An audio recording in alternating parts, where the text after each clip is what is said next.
اور ہم دونوں بچپن میں ایک ساتھ پڑھتے تھے۔ نمبر 15 سال 1972 میں جب پاکستان کے ایٹمی پروگرام کی بنیاد رکھی گئی، اس میں پروفیسر ڈاکٹر عبدالسلام کا بطور مشیر سائنس کلیدی کردار تھا، لیکن بعد میں ڈاکٹر سلام ایٹم بم بنانے کے مخالف ہو گئے کیونکہ جوہری ہتھیاروں سے دنیا کے امن کو خطرہ ہو سکتا تھا۔ نمبر 16 قومی اسمبلی میں کئی روز کی بحث کے بعد جب 7 ستمبر 1974 کے روز آئین پاکستان میں قادیانیوں کو غیر مسلم اقلیت قرار دیا گیا، تو اس روز ڈاکٹر عبدالسلام نے اپنی ڈائری میں یہ لکھا، declare non Muslim can not cope. Doctor Abdus Salam نے ایک مرتبہ کہا تھا کہ میرے پاس دو راستے تھے، یا فزکس چھوڑ دوں یا پاکستان۔ میں نے دکھی دل کے ساتھ پاکستان چھوڑ دیا۔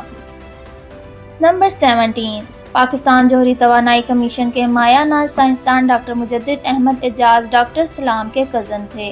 1974 میں جب قادیانیوں کو پارلیمنٹ نے غیر مسلم اقلیت قرار دیا تو ڈاکٹر مجدد نے بھی پاکستان چھوڑ دیا۔ یاد رہے کہ زرداری دور حکومت نے میمو گیٹ اسکینڈل کا کردار منصور اعجاز ڈاکٹر مجدد احمد اعجاز کا بیٹا ہے۔ نمبر 18 شاہ بخاری کے دستے راست آغا شورش کاشمیری کے ہفتہ روزہ چٹان میں ایک مضمون پرنٹ ہوا، جس کے مطابق بھٹو دور میں جب ایک روز کسی سائنسی کانفرنس میں شرکت کے لیے ڈاکٹر عبدالسلام کو دعوت نامہ بھیجا گیا تو انہوں نے یہ ریمارکس لکھتے ہوئے اپنا دعوت نامہ پرائم منسٹر سیکریٹریٹ کو واپس بھیج دیا کہ میں اس وقت تک لعنتی ملک میں قدم نہیں رکھوں گا جب تک آئین میں کی گئی ترمیم واپس نہ لی جائے۔ مسٹر بھٹو نے یہ ریمارکس پڑھے تو غصے سے ان کا چہرہ سرخ ہو گیا اور اسی وقت بھٹو نے ایک بیوروکریٹ کو لکھا کہ عبدالسلام کو فی الفور برطرف کر دیا جائے۔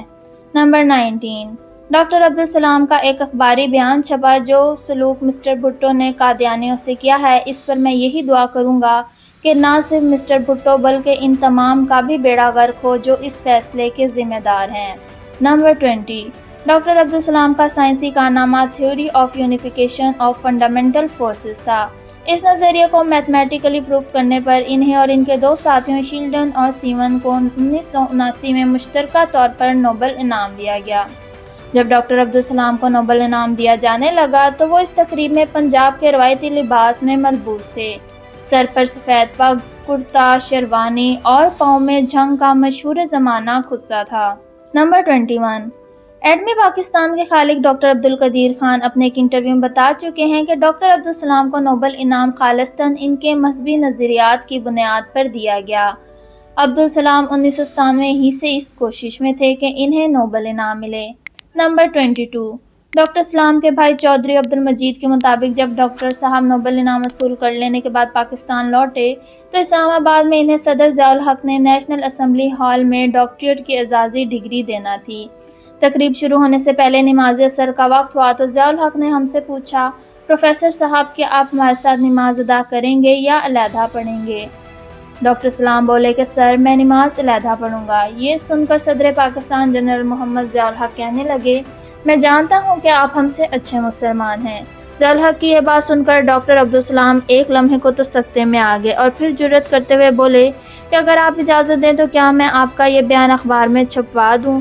تو پھر جنرل ضیاء مسکراتے ہوئے بولے، آپ ضرور اخباروں میں شائع کر دیں لیکن میں انکار کر دوں گا۔ یاد رہے کہ صدر ضیاء الحق کی جانب سے 1979 میں ڈاکٹر عبدالسلام کو پاکستان کے سب سے بڑے سویلین ایوارڈ ستارہ امتیاز سے نوازا گیا تھا۔ نمبر 23 ڈاکٹر عبدالسلام کہا کرتے تھے کہ میری زندگی میں فقط دو ہی غم ہیں۔ پہلا دکھ یہ ہے کہ پاکستان میں سائنسدانوں کی اتنی عزت نہیں کی جاتی کہ جس توقیر کے وہ لائق ہیں، اور دوسرا یہ کہ عالم اسلام میں سائنس کی قدر نہیں کی جاتی۔ نمبر 24 ایک روز پروفیسر ڈاکٹر عبدالسلام کی آئنسٹائن سے ملاقات ہوئی تو ڈاکٹر عبدالسلام سے پوچھنے لگے کہ تم کیا کرتے ہو؟ ڈاکٹر عبدالسلام نے بتایا کہ میں ری نارملائزیشن تھیوری پر ریسرچ کر رہا ہوں۔ یہ جواب سن کر آئنسٹائن بولے، I am not interested in that. Doctor Abdus Salam وہاں سے جانے لگے تو آئنسٹائن نے آواز لگائی کہ کیا تم نے میری فلاں تھیوری پڑھی ہے؟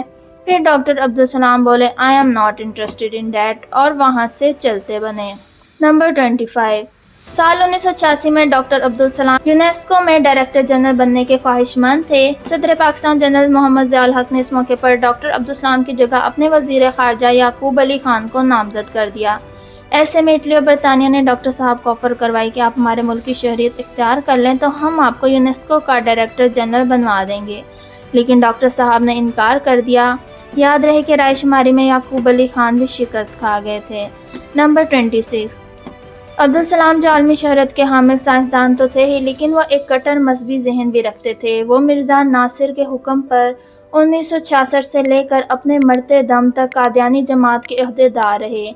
یاد رہے کہ ڈاکٹر عبدالسلام کو قادیانی مذہب کے پیروکار فرزند احمدیت کے نام سے پکارتے تھے۔ نمبر 27، ڈاکٹر عبدالسلام کو دنیا کی 36 یونیورسٹیوں نے ڈاکٹریٹ کی اعزازی ڈگریاں دیں۔ انہیں 22 ممالک نے اپنے اعلیٰ اعزازات سے نوازا۔ نمبر 28، پروفیسر ڈاکٹر عبدالسلام نے 2 شادیاں کیں۔ ان کی پہلی شادی اپنی کزن حفیظ بیگم سے ہوئی اور ان کی 3 بیٹیاں اور 1 بیٹا پیدا ہوا، جبکہ ڈاکٹر عبدالسلام نے دوسری شادی آکسفورڈ یونیورسٹی کے پروفیسر لائز جانسن سے کی۔